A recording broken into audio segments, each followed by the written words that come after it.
In his box, he kicks the walls and he bites in the air. He's just very tense.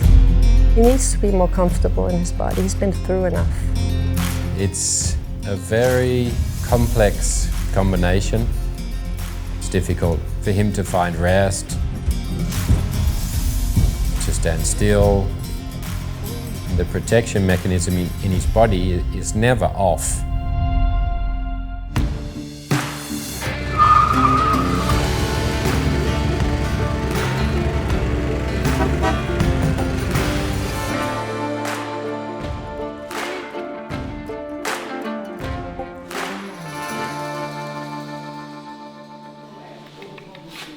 My name is Anja from Denmark, and I bought this Lusitano gelding 1 year ago. He has been imported from Portugal, where he was a show stallion till he was 9. Before he was imported, he went to different sales stables, so he's been many different places. He's 15 years old now, and he is a sweet, sweet gentleman. He doesn't do anything wrong, he's just very tense and not trusting a lot of people. In his box, he kicks the walls, but if I go to the box and stands there, he doesn't do it. But if I move just a couple of meters away and he starts focus on something else, then he kicks in the walls and he bites in the air.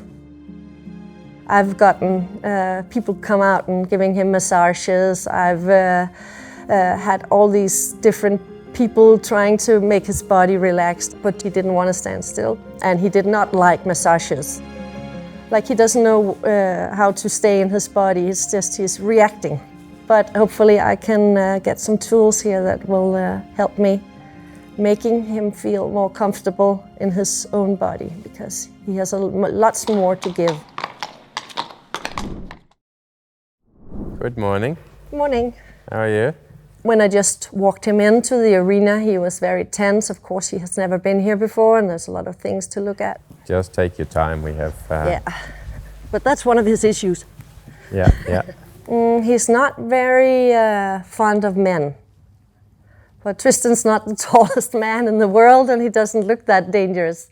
The amount of times this horse has been through a situation where he's kicked into survival mode, that is a very strong vein of survival skills in which he relies on. And it's used so often, and so much so that actually he lives in that state all of the time. It never actually switches off. What we have to teach him is first what is going on in the body. The contraction patterns is, of course, shaping even the way he walks. Now he's walking by pulling the legs up, which of course creates tension from the ground up all the way through the body. Yeah. If every day he starts to walk and his body's pulling, then the muscles are getting shorter and shorter and shorter. So we can already teach him a different way to feel, a different way to move, and when those two things combine, then he has a different way of thinking a little bit. So before we get to the contact, what is the idea of something coming towards me trigger his body? How does that trigger his body? And how can we get him to follow the same process to redirect himself into a state of control and not let himself get into a state of flight? And in the beginning, he's of course a bit disgusted. Yeah. If someone says, how do you feel in yourself? He's like, I'm not going there. This is not a nice place to be. So we have to find a way in order for him to start to feel his body a little bit. But of course, the level of sensitivity and the level of layers of self-protection, the amount of times this horse has been through a situation where he's kicked into survival mode, and it's used so often and so much so that actually he lives in that state all of the time. It never actually switches off.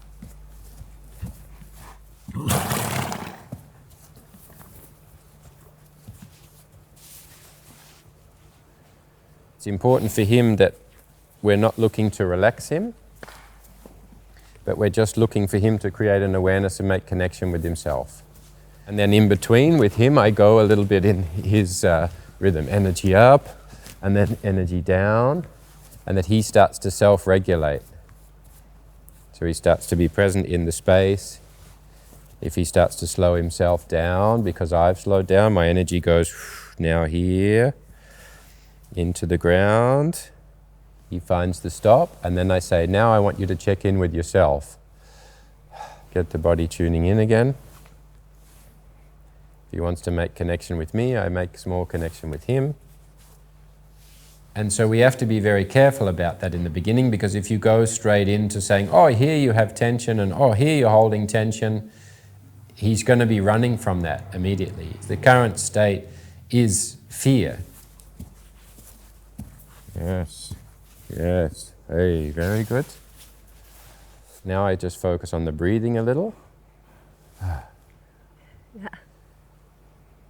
My breathing and my posture, I have to think more about that, because I'm also not very good at breathing. So I have to be more aware of that, I think, when I'm around him.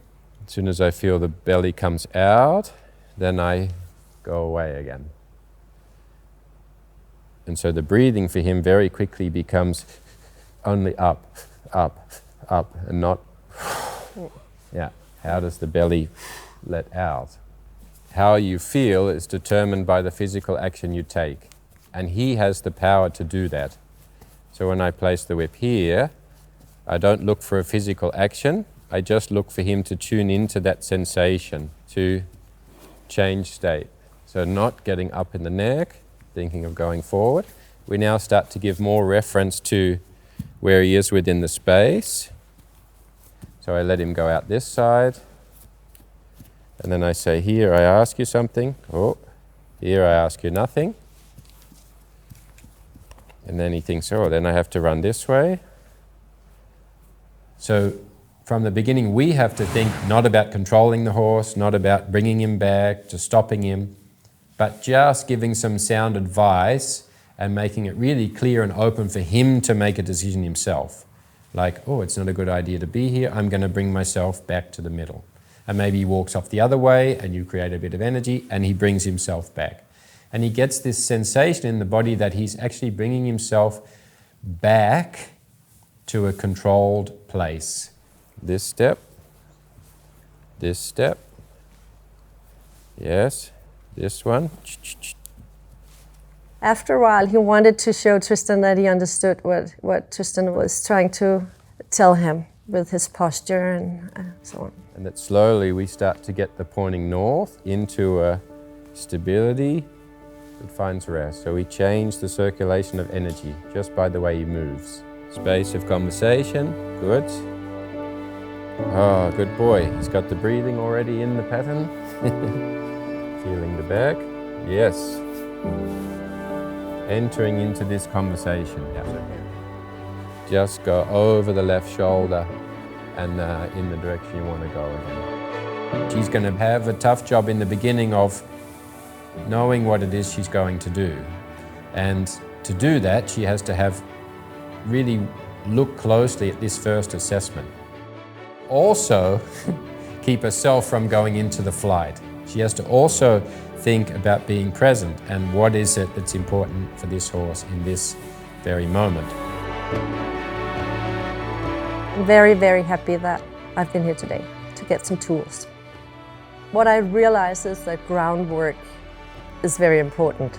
I haven't really done that. You don't have to be in the saddle 4 or 5 times a week. I thought that he was responding really, really well. And like Tristan told me that I can really learn a lot from Faldo, from doing this groundwork. We're going to be together for many years and he's never going anywhere else.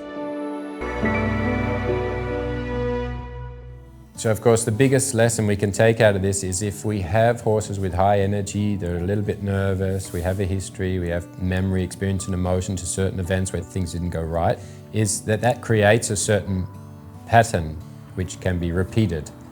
And that also repeats in our own bodies. So if we continue to tell the narrative in our own mind and that to others, then actually the thing we want to stop happening, we actually perpetuate, and it continues to happen, so we can't break the cycle. But the number one thing, and that's the thing that happens in the beginning when I start with the horse, is I don't have the previous story in my mind. I don't have that narrative of knowing all the things he did wrong and all the things he finds difficult. I start from that moment, and I'm looking to how can we start with the first improvement. And the first improvement starts by not telling the old story. Yeah, and of course a good way to do that is to try to put yourself in the third party shoes. Maybe you look at your horse the next day and say, I'm here to help this person with their horse. And you're looking at it with fresh eyes and you're in the moment and you're not looking at it through your own experiences or your own past traumas that could be affecting the new conversation that you want to have with your horse.